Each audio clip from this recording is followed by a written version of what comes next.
नमस्कार, आप देख रहे हैं सिटी न्यूज और मैं हूं आपके साथ राहुल सिन्हा। दिन भर के तमाम छोटी बड़ी खबरें आपको दिखाएंगे। पहले नजर डालिए आज की हेडलाइंस पर।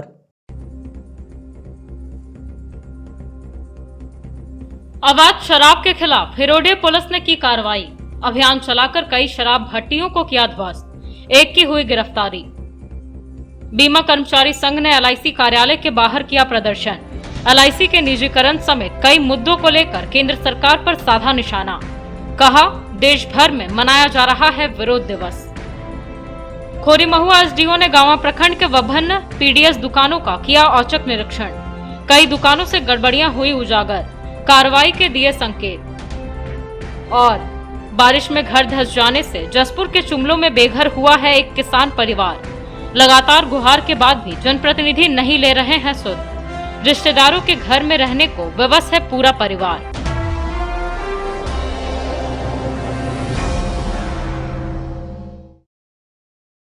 और अब खबरें विस्तार से। हिरोडी थाना पुलिस ने अवैध शराब कारोबार के खिलाफ कार्रवाई करते हुए कई शराब भट्टियों को नष्ट किया है। मौके पर से एक धंधेबाज को भी गिरफ्तार किया गया है।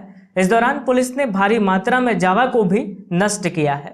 अवैध शराब कारोबार के खिलाफ हिरोडी थाना पुलिस ने कार्रवाई करते हुए कई अवैध शराब की भट्टियों को नष्ट किया।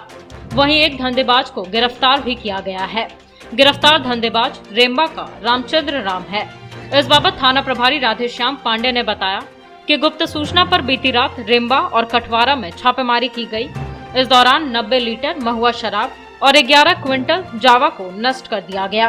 उन्होंने बताया कि कटवारा में जितेंद्र वर्मा और रेम्बा में रामचंद्र राम के यहाँ कार्रवाई की गई है।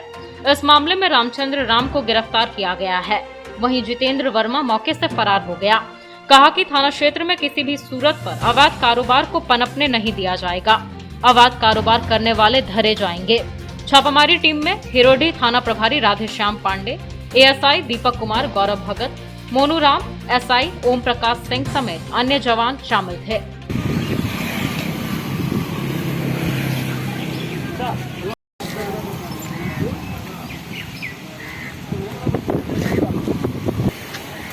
खोरी महुआ अनुमंडल पदाधिकारी धीरेन्द्र कुमार सिंह ने गांवा प्रखंड के आधा दर्जन जन वितरण प्रणाली दुकानों का औचक निरीक्षण किया। निरीक्षण के क्रम में एसडीएम ने जन वितरण प्रणाली दुकानों में स्टॉक अनाज, वजन, बोर्ड, रजिस्टर एवं लाभुकों के कार्ड का अवलोकन किया। बताया गया कि मौके पर जहां गड़बड़ियां पाई गई है उन डीलरों पर जांच के बाद कार्रवाई की जाएगी। खोरी महुआ अनुमंडल पदाधिकारी धीरेन्द्र कुमार सिंह शुक्रवार की दोपहर गांवा प्रखंड के आधा दर्जन जन वितरण प्रणाली दुकान पहुंचे और औचक निरीक्षण किया। प्रखंड अंतर्गत सांख, बगदेडीह, नगवा एवं मालडा के जन वितरण प्रणाली दुकानों का निरीक्षण किया गया। निरीक्षण के दौरान एसडीएम ने जन वितरण प्रणाली दुकानों में स्टॉक अनाज, वजन, बोर्ड, रजिस्टर एवं लाभुकों के कार्ड का अवलोकन किया। इन्होंने लाभुकों से अनाज वितरण में कटौती और मार्च के बाद नियमित एवं निःशुल्क वितरित अनाज से संबंधित जानकारी ली। इन्होंने डीलर द्वारा लाभुकों के बीच वितरित किए गए अनाज का मापतौल भी करवाया और बाद में मालडा के पांडेडीह मुसहरी में कार्डधारियों के घर जाकर बातचीत की। निरीक्षण के दौरान नगवा और सांख में एक एक जन वितरण प्रणाली दुकान बंद पाई गई। इस बाबत एसडीएम धीरेन्द्र कुमार सिंह ने कहा कि औचक निरीक्षण के दौरान 2 दुकानें बिना सूचना के बंद पाई गई, जिससे स्पष्टीकरण मांगा जाएगा। वहीं निरीक्षण के दौरान तय से अधिक दाम में केरोसिन तेल बेचने व अनाज कटौती करने का मामला सामने आया। जांच के बाद संबंधित डीलरों पर कार्रवाई भी की जाएगी। चलिए फटाफट पूरा गिरिए। आदमी तो यहाँ कोई नहीं है लेने वाला, है कोई लेने वाला? दुकान का 5 बजे तक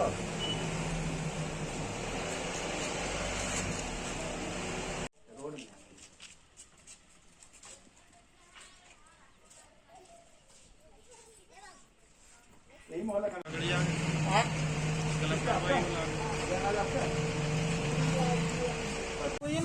हाँ तो हम मामा को तो ना याद बोल दिन जेल जेल जल कर बोल दियो हम बुढ़िया गाय दो बार चल अब हम रहेंगे सामने।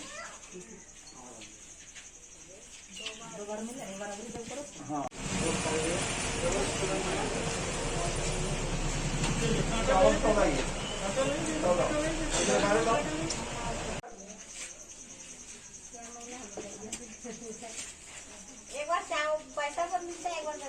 सदर प्रखंड के बंदरकुप्पी में फातिमा खातून के साथ उसके रिश्तेदारों ने मारपीट की और उसे घायल कर दिया। घटना को लेकर घायल महिला की बड़ी बेटी ने बताया कि इनके सारी बहनें बकरीद पर इनके ससुराल आई हुई थी।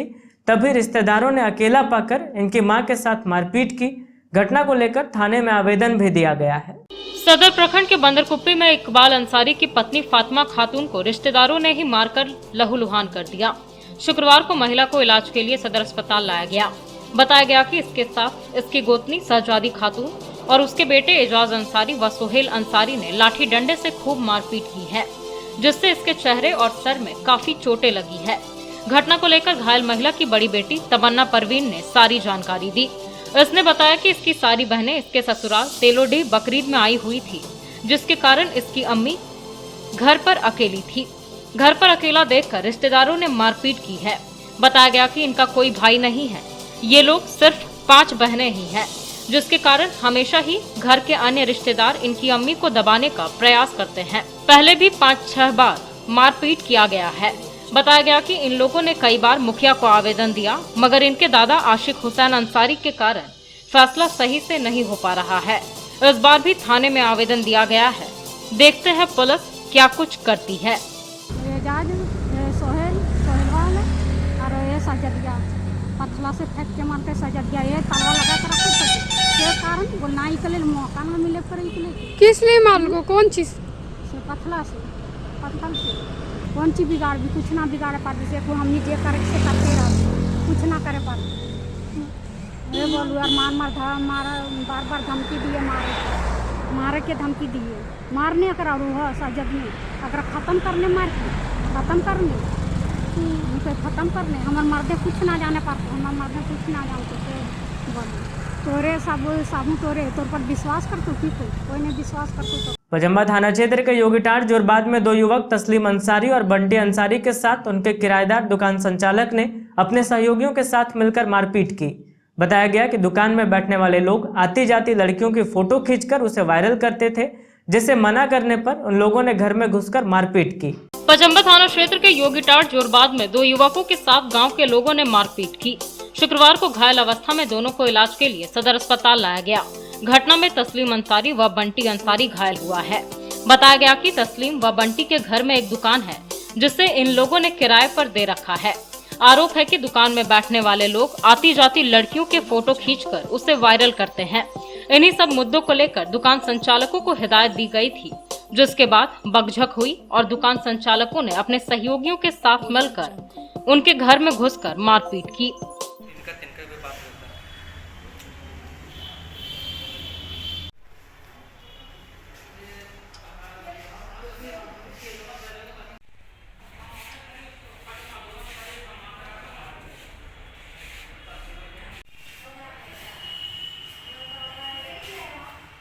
ताराटार थाना क्षेत्र के पंडरिया निवासी मदन मंडल को उसी के भाई भतीजा लोगों ने टांगी और रॉड से वार कर घायल कर दिया। घायल को शुक्रवार को इलाज के लिए सदर अस्पताल लाया गया, जहां उसका इलाज चल रहा है। ताराटार थाना क्षेत्र के पंडरिया के रहने वाले मदन मंडल को उसी के भाई भतीजा लोगों ने मारपीट कर घायल कर दिया। घायल को शुक्रवार को इलाज के लिए सदर अस्पताल लाया गया। बताया गया कि मदन मंडल गुरुवार रात को घर के आंगन में मोटरसाइकिल खड़ा किया था। इसी बीच उसके भाई लोगों ने वहां मोटरसाइकिल रखने का विरोध किया, जबकि मोटरसाइकिल हर रोज वहीं रहता था। भाई के परिवार का विरोध करने पर दोनों तरफ से तू-तू मैं-मैं हुई। शुक्रवार की सुबह जब मदन मंडल शौच के लिए बाहर जा रहा था, तभी घात लगाए बैठे सरयू मंडल, राजेंद्र मंडल, विजेंद्र मंडल, उसका साला किशन मंडल आदि लोगों ने अचानक इस पर हमला कर दिया। इस दौरान टांगी और रॉड से वार किया गया, जिससे इसके सर में गहरा जख्म हो गया। हो हल्ला होने के बाद इसके परिवार के लोग जुटे, जिसके बाद इन्हें सदर अस्पताल लाया गया। जिस गाड़ी के लिए विवाद हुआ था, गाड़ी का डिक्की में कुदार से मार के डिक्की तोड़ दिया गया है और उसमें कुछ पैसे थे रखा हुआ और पापा मम्मी के लिए कुछ जेवरात लाए थे। 10-20 रुपये के जेवरात मांगा था उसमें और 20 रुपये कैश पैसा था, वो निकाल दिया। जसपुर पंचायत के चुमलों में तेज बारिश की वजह से घर धंस जाने से कारू सिंह का परिवार पिछले कई दिनों से अपने रिश्तेदारों के घर में रहने को विवश है। इस बाबत पीड़ित ने बताया कि ये काफी गरीब और खेतीबाड़ी करके अपना और अपने परिवार का भरण पोषण करते हैं। इन्होंने जिला प्रशासन से मदद की गुहार लगाई है। जसपुर पंचायत के चुमलों में बारिश में घर धंस जाने से एक परिवार पिछले कई दिनों से रिश्तेदारों के घर में रहने को मजबूर है। शुक्रवार को पीड़ित कारू सिंह ने अपनी व्यथा बयां की। इस दौरान इन्होंने कहा कि मुखिया बड़की देवी भी इनकी फरियाद नहीं सुन रही है। गौरतलब है कि कारू सिंह का परिवार बेहद गरीब है और खेती किसानी कर इनके परिवार का गुजर बसर चलता है। पिछले दिनों तेज बारिश की वजह से इनका मकान धंस गया, जिसके बाद इन्होंने स्थानीय मुखिया बड़की देवी से मदद की गुहार लगाई, जिस पर मुखिया ने इन्हें कहा कि इनका पावर सीज हो चुका है, अब बीडीओ के पास अपनी शिकायत लेकर जाए। इधर अन्य जनप्रतिनिधि भी इनकी सुध लेने नहीं पहुंचे हैं, जिससे ये काफी आहत हैं। इन्होंने प्रशासन से भी इस ओर ध्यान देने की गुहार लगाई है। नाम है कारू सिंह, पंचायत जसपुर, थाना गिरिडीह, जिला गिरिडीह, ग्राम चुंगलो। क्या दिक्कत है? घर गिर गया, रहने का जगह में मुखिया के आवास है। मुखिया पास कई बार गए लेकिन मुखिया आया नहीं देखने के लिए। क्या है मुखिया आपका? मुखिया बड़की देवी है। अच्छा, अभी तक नहीं आया? नहीं आया, कई बार बोले उसको लेकिन नहीं आया। इस तरह काहे करता? बराबर इसी तरह करता मुखिया? कहाँ आ रहा है तो कहाँ वो लोग लगे नहीं करता है। हम बोले एक दिन तो बोला मुखिया का तो पद छूट गया है ना, मुखिया का पद छूट गया, हम लोग को जा करके क्या करेंगे? वीडियो के जाके बोलिए, तो वीडियो के जाके बोले हम, तो वीडियो वाला फोटो वोटो करके दिए, कल के दिए नहीं सर, वो फोटो करके दीजिए। अखिल भारतीय बीमा कर्मचारी संघ के आह्वान पर भंडारीडीह स्थित LIC कार्यालय के बाहर राष्ट्रव्यापी विरोध दिवस मनाया गया और कार्यालय गेट पर प्रदर्शन किया गया। मौके पर संघ के लोगों ने केंद्र सरकार के निजीकरण की नीति और LIC को IPO के माध्यम से शेयर बाजार में सूचीबद्ध करने के निर्णय के खिलाफ नारेबाजी की। अखिल भारतीय बीमा कर्मचारी संघ के आह्वान पर शुक्रवार को भंडारीडीह के समीप LIC कार्यालय के बाहर राष्ट्रव्यापी विरोध दिवस मनाया गया। यहां बीमा कर्मचारी संघ के सदस्यों के द्वारा भोजन अवकाश में LIC कार्यालय गेट पर प्रदर्शन किया गया। साथ ही केंद्र सरकार के निजीकरण की नीति एवं LIC के IPO के माध्यम से शेयर बाजार में सूचीबद्ध करने के निर्णय के खिलाफ नारेबाजी की गई। कार्यक्रम की जानकारी देते हुए संघ के सचिव धर्म प्रकाश ने कहा कि ये लोग राष्ट्रव्यापी विरोध दिवस मना रहे हैं। सभी जानते हैं कि LIC देश की सबसे मजबूत आर्थिक संस्थान है, जो देश के विकास में लगातार 65 वर्षों से अपना अहम योगदान देता आ रहा है। LIC देश के सैकड़ों सार्वजनिक और निजी कंपनियों में अपना निवेश कर रखा है। देश में रोजगार सृजन करने और आम जनता को आर्थिक सुरक्षा उपलब्ध कराने में LIC अग्रणी भूमिका निभा रही है। ऐसे संस्थान का IPO के माध्यम से शेयर बाजार में सूचीबद्ध करने का केंद्र सरकार का यह निर्णय आत्मघाती है। हम इसका पुरजोर विरोध करते हैं। साथ ही साथ संघ यूनाइटेड इंडिया इंश्योरेंस कंपनी का निजीकरण, बैंकिंग और बीमा क्षेत्र का निजीकरण का भी विरोध करती है। रक्षा सेवा को एस्मा के अंतर्गत लाने के लिए केंद्र सरकार ने अध्यादेश जारी किया है। केंद्र सरकार के इस एक तरफा निर्णय का भी विरोध किया जा रहा है। कार्यक्रम में संजय शर्मा, विजय कुमार, अनुराग मुर्मू, संहिता सरकार, कुमकुम बाला वर्मा, डेनियल मरांडी, राजेश कुमार उपाध्याय, उमानाथ झा, राजेश कुमार, रोशन कुमार, श्वेता, विनय कुमार, सुनील कुमार वर्मा, अभय कुमार, श्वेता कुमारी, अंजलि श्वेता, दीपक पासवान, नीरज कुमार सिंह, अनिल कुमार वर्मा, प्रवीण हांसदा, नीतीश कुमार गुप्ता, पंकज कुमार सहित कई अन्य कर्मचारियों ने भाग लिया। आज अखिल भारतीय बीमा कर्मचारी संघ के आह्वान पर राष्ट्रव्यापी विरोध दिवस मनाया जा रहा है। इस कार्यक्रम के तहत हम लोग LIC का IPO लाने का जो केंद्र सरकार का निर्णय है उसका विरोध कर रहे हैं। साथ ही साथ यूनाइटेड इंडिया इंश्योरेंस कंपनी को निजी हाथों में बेचने का जो निर्णय केंद्र सरकार लिया है उसका भी विरोध कर रहे हैं। बीमा क्षेत्र और बैंकिंग क्षेत्र में कई सारी सार्वजनिक उपक्रमों को केंद्र सरकार निजी हाथों में बेचना चाह रही है और अभी केंद्र सरकार के द्वारा एक अध्यादेश लाया गया है जिसके तहत रक्षा सेवा को एस्मा के अंतर्गत लाने का उसमें प्रावधान किया गया है। इन 4 मुद्दों को लेकर के आज हमारा राष्ट्रव्यापी विरोध दिवस मनाया जा रहा है। सबों को पता है कि LIC इस देश की आर्थिक रीढ़ है। LIC सबसे मजबूत आर्थिक संस्थान है। 65 वर्षों से लगातार LIC इस देश के आधारभूत संरचना के विकास में अपना योगदान देते आ रही है। इतना ही नहीं, LIC इस देश में रोजगार सृजन की बात हो या आम जनता को आर्थिक सुरक्षा मुहैया कराने की बात हो, इन तमाम में LIC सबसे आगे है।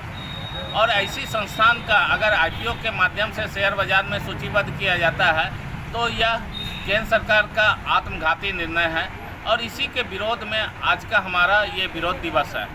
हम आम जनता से भी अपील करते हैं कि LIC जैसी संस्थान को बचाने के लिए वो आगे आवे और केंद्र सरकार के निर्णय के खिलाफ एकजुट हो। नाबार्ड के द्वारा शुक्रवार को डुमरी अंचल कार्यालय सभागार में किसानों के लिए एक कार्यशाला का आयोजन किया गया। कार्यशाला में किसानों की समस्याओं पर विचार विमर्श करते हुए उनके समाधान की दिशा में चर्चा की गई। डुमरी अंचल कार्यालय सभागार में नाबार्ड के तहत किसानों की कार्यशाला का आयोजन किया गया। इस कार्यक्रम में बतौर मुख्य अतिथि नाबार्ड के जिला विकास प्रबंधक आशुतोष प्रकाश व डुमरी बीडीओ सोमनाथ बंकीरा उपस्थित हुए। इस दौरान नाबार्ड के अधिकारी के साथ डुमरी कृषि विभाग के अधिकारीगण भी उपस्थित हुए। इस कार्यशाला में प्रखंड क्षेत्र के दर्जनों किसान भी मौजूद रहे। इस बाबत नाबार्ड अधिकारी ने बताया कि कृषि मंत्रालय की योजनाओं का क्रियान्वयन करने के लिए नाबार्ड द्वारा इस प्रकार के कार्यशाला का आयोजन किया जाता है, जिसमें किसानों की समस्याओं का निदान किया जाता है।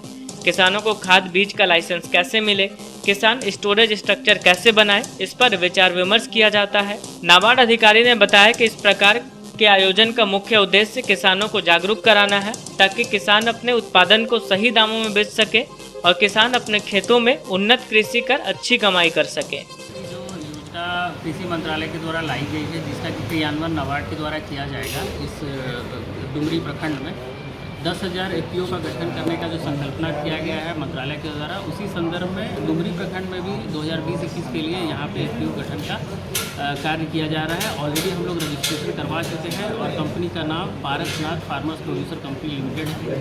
उसी से संबंधित हमने आज यहाँ पे प्रखंड से आए हुए किसानों और सभी जो स्टेक होल्डर्स हैं उनके साथ एक ओरिएंटेशन का वर्कशॉप किया है। हमारे साथ बीडीओ साहब भी हैं, बीएओ साहब भी हैं और उनको हमने सेंसिटाइज किया है कि इस प्रोग्राम के अंतर्गत कैसे प्रोग्राम के अंतर्गत जो किसानों का जो प्रॉब्लम्स है, खाद बीज का प्रॉब्लम है, वाटर रिसोर्स का प्रॉब्लम है या स्टोरेज से संबंधित प्रॉब्लम है, मार्केटिंग का संबंधित प्रॉब्लम है, तो उनको हम लोग दूर करने का कोशिश करेंगे। इस योजना के अंतर्गत हम लोग एक प्रोस्पेक्टिव बिजनेस प्लान बनाएंगे, जिसके भी तहत किसानों को खाद बीज का लाइसेंस की सुविधा को हम लोग देने का कोशिश करेंगे। उनके लिए स्टोरेज का इंफ्रास्ट्रक्चर क्रिएट करने का कोशिश करेंगे और तमाम विभागों से समन्वय बनाते हुए कन्वर्जेंस माध्यम से प्रोग्राम को लाने की कोशिश करेंगे और यहाँ पे जो प्रॉब्लम्स है उसको सॉल्व करने की पूरी कोशिश करते रहेंगे। स्कूली शिक्षा और साक्षरता विभाग द्वारा जारी अधिसूचना के आलोक में उत्क्रमित उच्च विद्यालय धनाडीह के प्रांगण में पूर्व गठित विद्यालय प्रबंधन समिति एवं विकास समिति को भंग करते हुए 19 सदस्यीय विद्यालय प्रबंधन समिति का गठन किया गया। बताया गया कि समिति का कार्यकाल सामान्यतः 3 वर्षों का होगा, जिसके बाद समिति का पुनर्गठन किया जाएगा।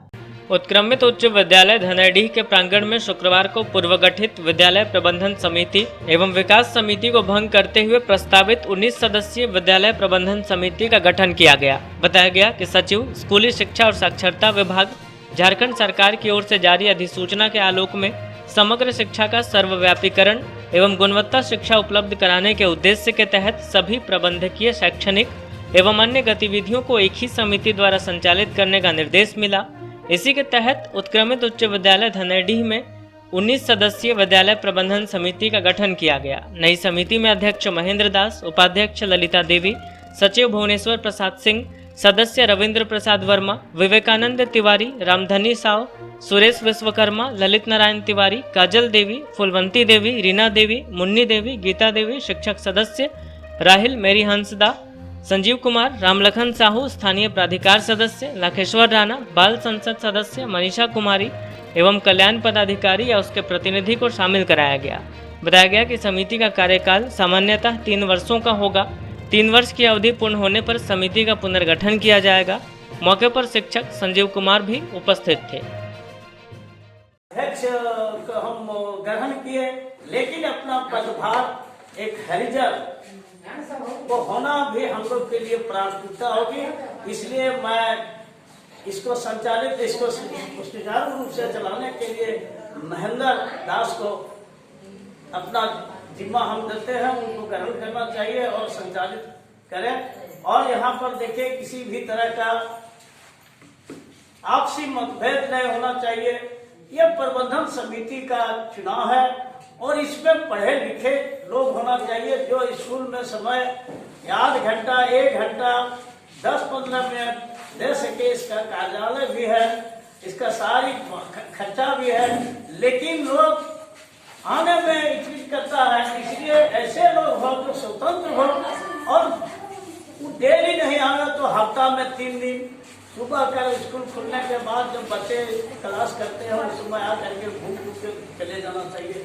जो अध्यक्ष होते हैं समिति का, वो एक तरह का गार्जियन होता है स्कूल का। और वो गार्जियन अगर यदि उस खेत पर नहीं जाए, वो खरिहान नहीं जाए, वो विद्यालय नहीं जाए, वो विद्यालय क्या विद्यालय रहेगा? ऐसी स्थिति को देखते हुए जिनको समय मिलता है, नाम यहाँ प्रस्ताव किया जाएगा और उस नाम में ही जिनको समय देना है वो सहज स्वीकार, जो समय दे पाएंगे सहज स्वीकार करें, नहीं दे पाएंगे उठ के बोल देंगे भाई हम आपका जो नाम दिए हम इसको स्वीकार करते हैं, लेकिन हम समय नहीं दे पाएंगे इसलिए हमको चुप करना चाहिए।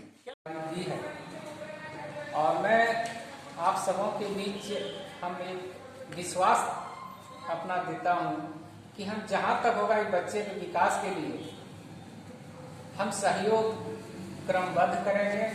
शिक्षकों का मान सम्मान, बच्चों का भाई बहनों साथ में उनको शैक्षणिक गतिविधि में जहाँ तक होगा भरपूर सहयोग करेंगे।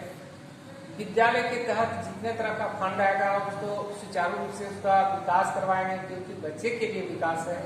और सभी सहभागिता के तहत उसको जोड़ करके रखेंगे। जितने भी सदस्य लोग रहेंगे सबों के सहमति के अनुसार हम लोग एक भाईचारा के तहत, एक अपने परिवार के तहत मिल करके हम लोग विद्यालय का विकास करें। कोरोना से बचाव को लेकर महिला आरोग्य समिति की ओर से बरमसिया में मास्क, सैनिटाइजर और ब्लीचिंग पाउडर का वितरण किया गया।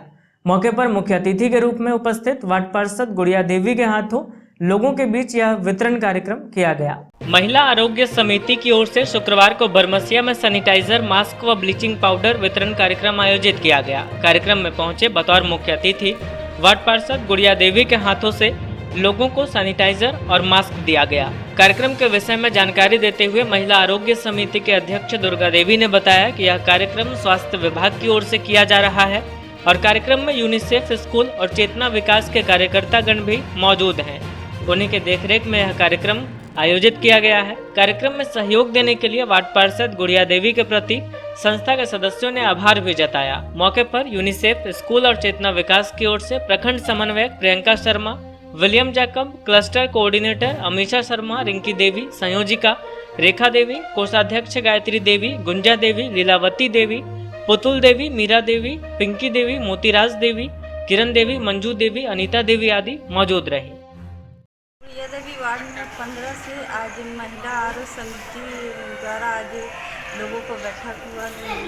सभी महिला लोग आई और मास्क वितरण और ब्लीचिंग पाउडर भी बांट रहे हैं। मुझे बहुत ज़्यादा खुशी हो रही है कि और भी इससे लोग जुड़े और हम लोग इससे भी और बढ़ चढ़ कर हिस्सा लें और कार्य करें। अखिल भारतीय यादव महासभा के द्वारा हरिचक में शुक्रवार को पौधारोपण कार्यक्रम का आयोजन किया गया। बताया गया कि यादव महासभा के जनरल सेक्रेटरी प्रमोद चौधरी के जन्म दिवस पर यादव महासभा के द्वारा पौधारोपण का कार्यक्रम किया गया है। अखिल भारतीय यादव महासभा के द्वारा हरिचक में शुक्रवार को पौधारोपण कार्यक्रम कर पर्यावरण संरक्षण का संदेश दिया गया। बताया गया कि यादव महासभा के जनरल सेक्रेटरी प्रमोद चौधरी के जन्म दिवस पर यादव महासभा के द्वारा पौधारोपण का कार्यक्रम किया गया है। बताया गया कि महासभा आज के दिन पूरे भारतवर्ष में यह कार्यक्रम कर रही है।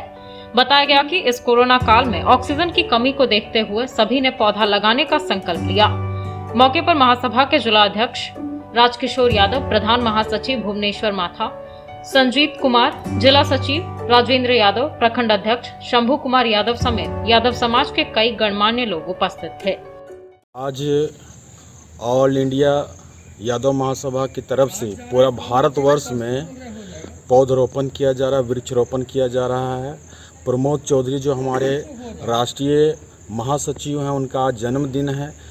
उन्हीं के जन्मदिन के उपलक्ष्य में पूरे भारत में जो है सो वृक्षरोपण का कार्यक्रम किया जा रहा है आज, ताकि ये मैसेज है, क्योंकि आज हम देख रहे हैं जिस तरह से ऑक्सीजन की कमी हुई है, किसी न किसी माध्यम से किसी न किसी एक कार्यक्रम के तहत हम लोगों को वृक्ष का जो है सो वृक्ष रोपना चाहिए, ताकि ऑक्सीजन का जो कमी है, जैसे कि अभी कोरोना काल में ऑक्सीजन का जो कमी हुआ है, ये कमी को किसी न किसी माध्यम से दूर किया जा सकता है। सचिव हैं, आज कार्यक्रम प्रांतीय यादव महासभा का पूरे भारत में मनाया जा रहा है और हम लोग चाहते हैं कि मेरा समाज जिस स्तर से आज पौधारोपण का कार्यक्रम हम लोग चलाए हैं, पूरा इस तरह भारत में पूरे हर गांव में अब नागरिक जागरूक होकर अपना पौधारोपण करे, वातावरण बढ़िया मिले, समाज में जागरूक हो। गिरिडीह बस स्टैंड के आसपास के लोगों ने शुक्रवार को नगर निगम से वहां वेपर लाइट लगाने की मांग की।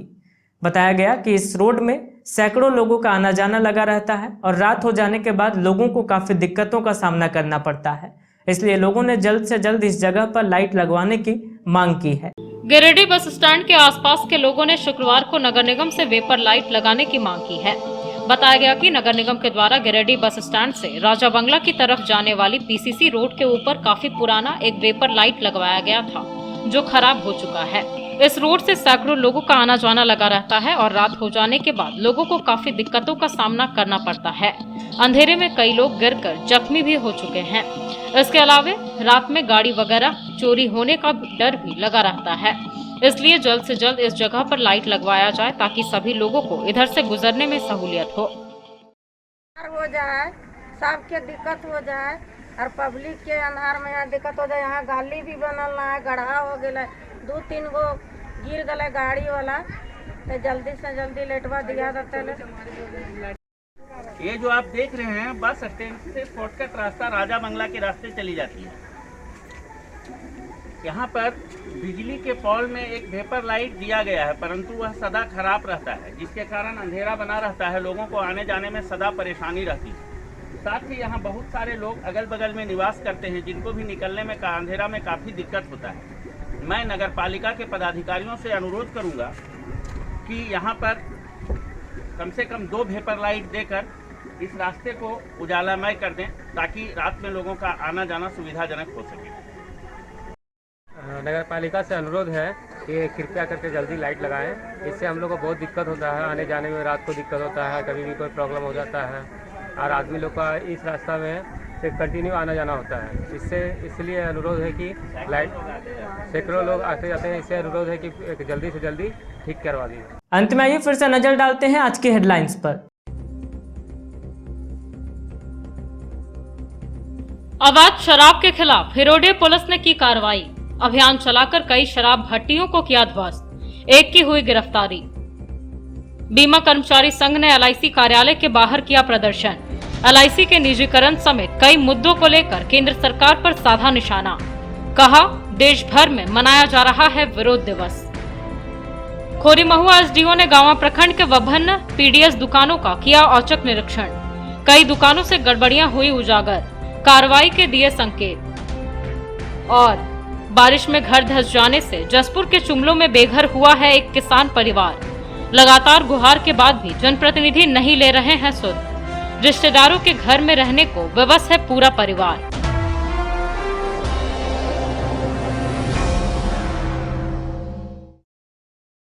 तो आज के अंक में बस इतना ही। अगले अंक में फिर होगी मुलाकात कुछ अन्य खबरों के साथ। तब तक दीजिए हमें और हमारी पूरी टीम को इजाजत। नमस्कार।